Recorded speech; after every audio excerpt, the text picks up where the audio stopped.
Vice President and Department of Education or DepEd Secretary Sara Duterte stressed that using public schools as evacuation centers should only last for 15 days. Natalie Danganan has a full report.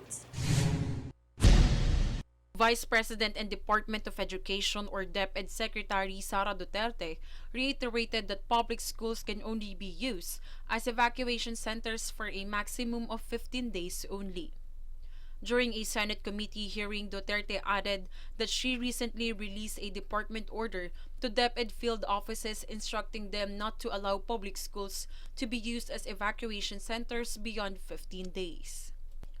Duterte also added that she already spoke with the Secretary of the Department of the Interior and Local Government or DILG, so such orders will be cascaded to local government units or LGUs, noting that the agency has discovered that some of the schools are still being used as evacuation centers in the affected areas of Typhoon Odette and landslide in Leyte. In a statement, DepEd Governance and Field Operations Undersecretary Revsi Escobedo said if a municipality has no evacuation center, public schools tend to be the last resort to be used. Teachers are instructed to use an alternative mode of learning delivery. Meanwhile, the DepEd is proposing to spend a total of 710.658 billion pesos next year under the 2023 National Expenditure Program. For Golden Nation Network, this is Natalie Danganan. In other developments, the budget proposals of the Department of Education and its attached agencies has approved by the Senate Committee on Finance during the hearing of the Finance Committee Subcommittee D. The Education Department submitted 810 billion pesos revised budget proposal, which would cover personal services, maintenance and other operating expenses, and capital outlay should this be approved. This is higher than the 2023 National Expenditure Program with a difference of 17.8%.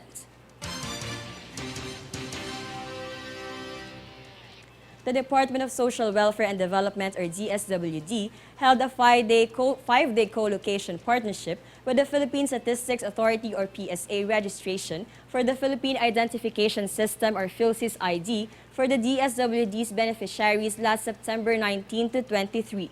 DSWD Secretary Erwin Tulfo initiated the co-location partnership, offering the facilities of the agency for the on-site registration to make the services of the DSWD more accessible to its target sectors in the long run. According to him, 104 clients of the department who received facilitation from the Assistance to Individuals in Crisis Situations program were accommodated and assisted in registering and processing.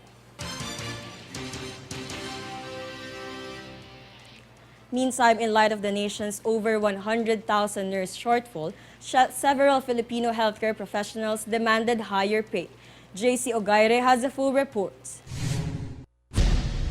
Several Filipino healthcare workers demanded better pay in response to the country's over 100,000 nurse shortage.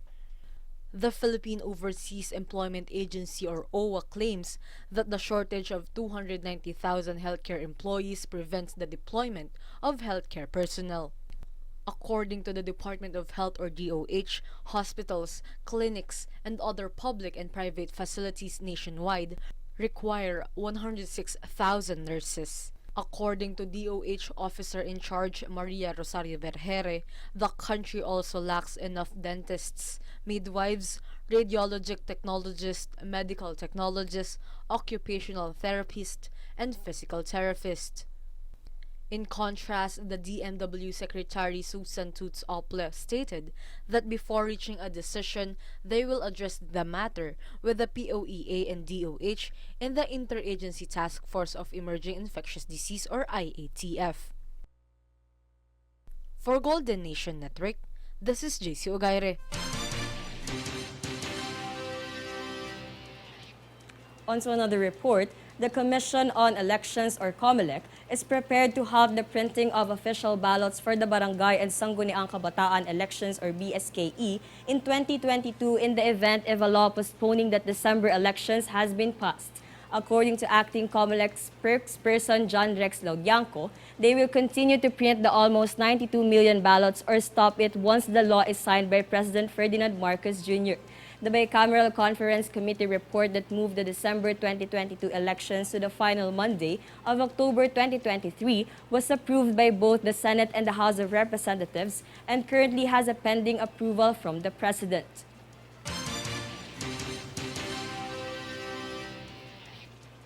Representative Wilbert Lee of Agri Party List requested the National Irrigation Administration and the Department of Agriculture to fix and upgrade irrigation systems to remove farmers' burden.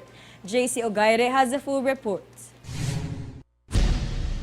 Agri Representative Wilbert Lee encouraged the National Irrigation Administration or NIA and the Department of Agriculture or DA to fix and upgrade non-operational irrigation systems in order to lessen the strain on farmers and boost their output and income. He emphasized the gravity of the situation and suggested that NIA should take immediate action during his interpellation on the DA's proposed budget for 2023. This after he realized how the farmers have been deprived of better irrigation services despite billions of funds given to the agency in the last few years. Instead of building new irrigation system, Lee said funds should be used to repair and rehabilitate the unused ones to immediately help the farmers. For Golden Nation Network, this is JC Ogaire. In a separate story, the Philippines and Australia are considering ways to fortify their cooperation in the fight against terrorism. Vice Admiral Romel Anthony Reyes, Acting Vice Chief of Staff of the Armed Forces of the Philippines, and Australia's Ambassador for Counter-Terrorism Roger Noble met at the AFP's headquarters at Camp Aguinaldo on September 28. Both Noble and Reyes reaffirmed their nation's dedication to cooperating in counter-terrorism and disaster relief efforts for the benefit of both nations. Former National Task Force Local Communist Armed Conflict spokesperson Lorraine Badoy may face charges after she posted on social media regarding Judge Marlo Magdoza Malagar. Max Legaspi has a full story. Former National Task Force to End Local Communist Armed Conflict spokesperson Lorraine Badoy may face charges filed against her for indirect contempt and inciting insurrection after she made comments about Judge Marlo Magdoza Malagar, who is a former president of the Philippine Bar Association. Movement Against Disinformation Chair Rico Domingo stated that Badoy may have violated subparagraph D, Section 3 of Rule 71 under the rules of court when Badoy made remarks about Magdoza Malagar's decision when she decided to debunk the government's case to declare the Communist Party of the Philippines or CPP and the New People's Army or NPA as terrorist groups. Domingo also stated that the lengthy post of Badoy was a form of degrading, regardless of direct or indirect, the administration of justice. He also added that the post of Badoy was already preserved and will serve as evidence for the case that will be filed against her. The Supreme Court has already released a statement regarding this matter wherein it was said that this will be considered as a contempt of the court and this will be dealt with accordingly.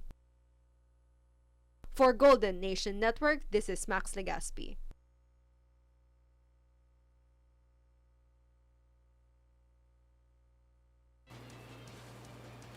Up next, a news force.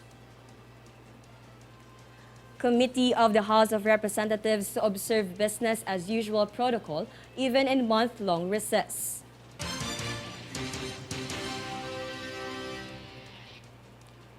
Telecommunication companies support mandatory SIM registration.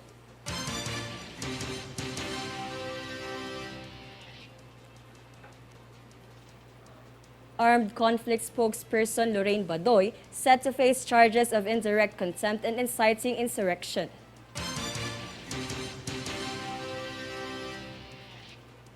Stay tuned for more stories and reports when News Force returns.